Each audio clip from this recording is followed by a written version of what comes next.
Well, I finally arrived here in Cox's Bazar, Bangladesh, and I wanted to share a little bit about the journey getting here and my time there in Kenya. So I spent 3 days there in Kenya, um, got there on a Saturday, Sunday, and then Monday, and I left late Monday night. The first 2 days, I was able to get a hotel in the city center, kind of at the heart of downtown Nairobi, and I got to see sort of the local village markets and how the people live their lives, at least on the weekend. And I was able to meet with a local missionary briefly just during one of the afternoons. He was able to kind of explain the culture, um, how the local people treat white people who come in. There's quite a bit of different treatment to those who are white because they know you have money. And he also explained some of the police corruption that's going on there, that they accept bribes and they do abuse people, they abuse their authority in that way. And on the day that the missionary came and picked me up, I was actually speaking with two people that had kind of befriended me, and they were trying to get me to go into the local market. And I kind of expected that they wanted me to buy something, obviously, but that's not a wrong thing. But whenever the missionary got there, he kind of understood what was happening, and he said, "No, just get in the car. They want your money." And as I went to get in the car, the guy actually asked me to pay him for having basically been friendly to me and walking me around the town. And and that seemed to be something very common that after that I had to be careful of, is that people want to be friendly to you, but it's at a price. They want to get paid to be friendly, and that was very sad to see that aspect of it. And later, while we were driving, I was able to see some of the police corruption. As we were going around a roundabout, a policeman stopped us and said that we had cut the corner on the roundabout, and so he jumped into the car and told us to drive away, and then he was kind of interrogating this missionary, and he eventually let us go. He found out that we were both missionaries, and apparently he was satisfied with that answer, but he refused to pay the bribe. And I guess he saw that because the missionary was not going to pay the bribe, that he was better just to go ahead and get out and go on his way. So he let us go, thankfully, but it sounds like when there's people that are white, like this missionary, that will often happen. They'll get taken down to the police station, and you just wait there until thinking that you're going to have to pay the bribe, or they won't let you go.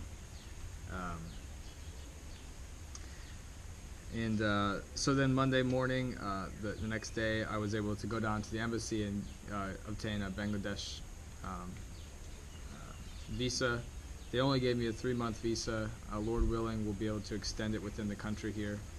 That man at the embassy said that there was no way to buy a longer term one, so we'll see how that goes.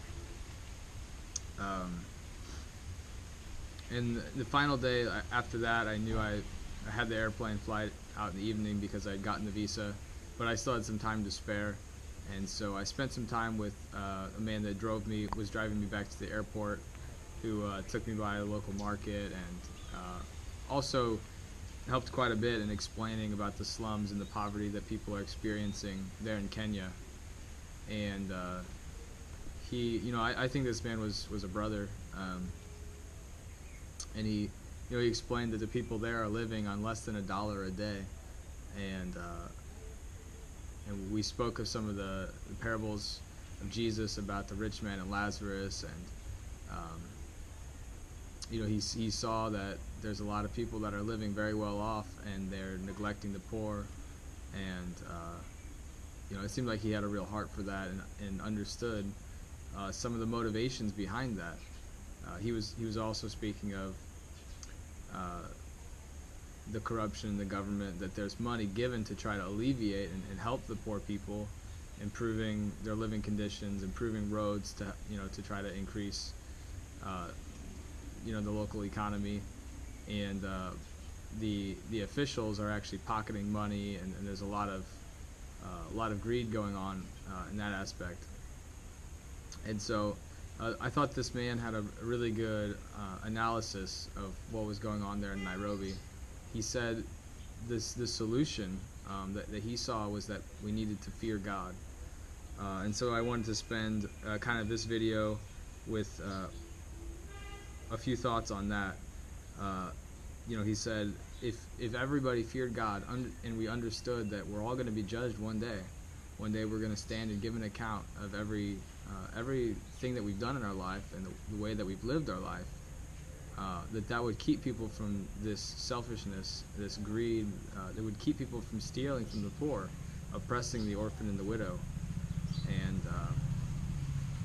And I think he's absolutely right. Not only does fear of the Lord keep you from doing evil, but it will cause us to do good, to go out and seek ways of helping our neighbor. So I wanted to read a couple scriptures. One of the first thoughts that came to mind was in the book of Acts, where Paul is standing before Felix, and first he gives an account here. This is in Acts chapter 24. He says he's explaining about why it is that he was first put in prison, and he says in verse 15, "I have hope in God, which they themselves also accept," speaking of the Jews, "that there will be a resurrection of the dead, both of the just and the unjust. This being so, I myself always strive to have a conscience without offense toward God and men." And so you see, Paul had the hope of the resurrection of the just and the unjust. He knew that there was a judgment to come, and because of this, he was striving to live a life void of having an offended conscience. And later on, when he comes back to speak with Felix, it says in verse 24, "After some days, when Felix came with his wife Drusilla, who was Jewish, he sent for Paul and heard him concerning the faith in Christ. Now as he reasoned about righteousness, self-control, and the judgment to come, Felix was afraid and answered, 'Go away for now. When I have a convenient time, I will call for you.'" And so Paul, his defense with Felix about the faith in Jesus is this judgment that's to come, and that he reasoned that because of this we need to have righteousness and self-control. This topic about the fear of the Lord and about self-control reminded me of a passage from a work in early Christian writing called the Shepherd of Hermas, which is a writing written in the either late 1st century or early 2nd century. It was highly regarded and read among many churches in the first few centuries.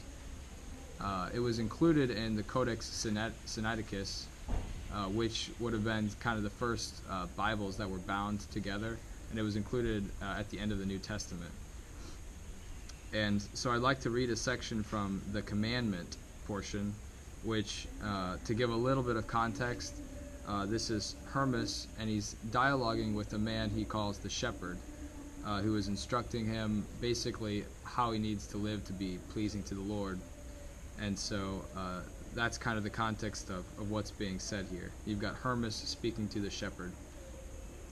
So in the command, chapter number 7, it begins, "Fear the Lord and keep his commands," he said, and this is the shepherd speaking. "So if you keep God's commands, you will be strong in every action, and your doing will be beyond criticism. For if you fear the Lord, you will do everything well. This is the fear you must have to be saved. Do not fear the devil, for if you fear the Lord, you will master the devil, for there is no power in him. And where there is no power, there is no fear either. But where there is glorious power, there is fear too." And to insert here, remembering that God has ultimate power and therefore should be feared above all things. "For everyone who has power inspires fear, but he who has no power is despised by everyone. But fear the doings of the devil, for they are evil. So if you fear the Lord, you will not do them, but refrain from them. So there are two kinds of fear. If you want to do wrong, fear the Lord, and you will not do it. But if again you want to do right, fear the Lord, and you will do it. So that the fear of the Lord is powerful, great, and glorious. So fear the Lord, and you will live to him, and all who fear him and keep his commands will live to God. Why, sir, said I, did you not say of those that keep his command? Why, sir, said I, did you say of those that keep his commands, they will live to God? Because, said he, all creation fears the Lord, but it does not keep his commands. So life with God belongs to those who fear him and keep his commands. But those who do not keep his commands do not have life in him either. I told you, said he, that God's creatures are of a twofold kind. For self-control, too, is twofold. For in some things we must practice self-control, and in some things we must not. Inform me, sir, said I, in what things we must practice self-control, and in what we must not.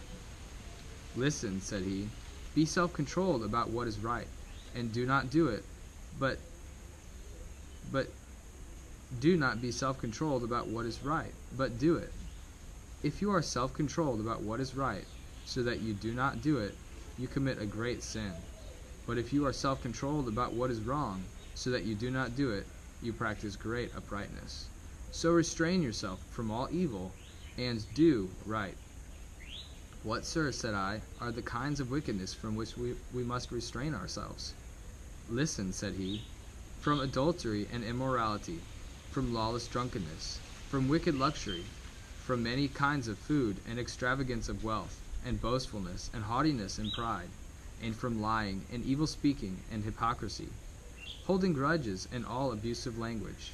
These actions are the wickedest of all in the life of men. So from these actions the slave of God must restrain himself.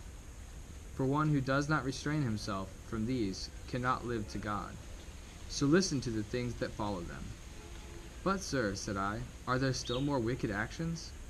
Yes, there are many, said he, from which the slave of God must restrain himself. Theft, lying, robbery, false witness, covetousness, lust, deceit, vainglory, ostentation, and everything like them. Don't you think that these things are wicked? Yes, very wicked, said I, for the slaves of God.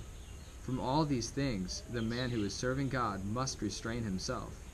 So restrain yourselves from all these, so that you may live to God, and be enrolled among those who practice self-restraint in them. These then are the things in which you must not restrain yourselves, but which you must do. Do not restrain yourself in what is right, but do it.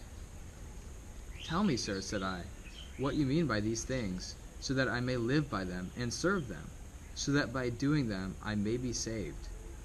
Listen, said he, to the deeds that are right, which you must do, and not restrain yourself from.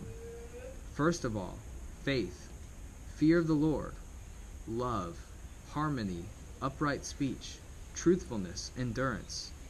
There is nothing in human life better than these. If a man observes these and does not restrain himself from them, he will be blessed in his life.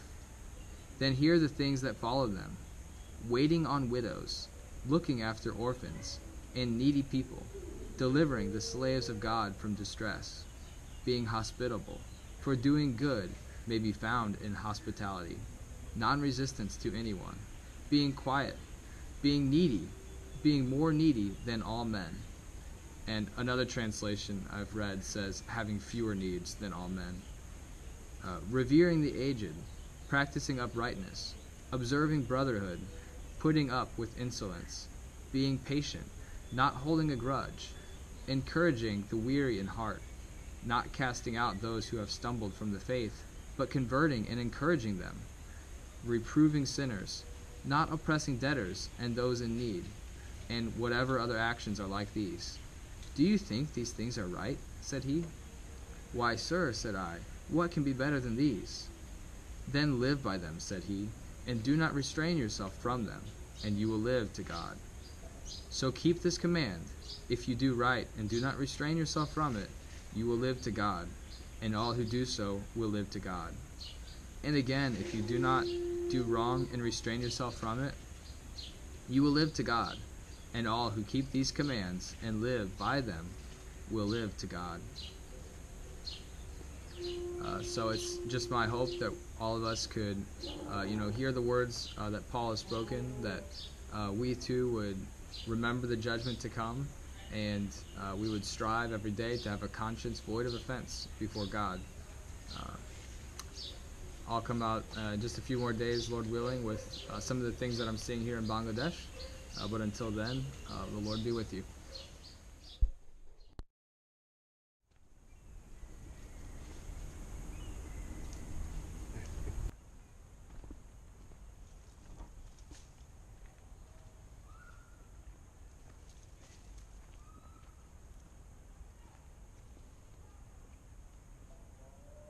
Should have brought fruit or something. If you tried to feed them, would they come up and eat? Or a monkey if you went to feed them? Yeah, over the weekends. They are around over the weekends.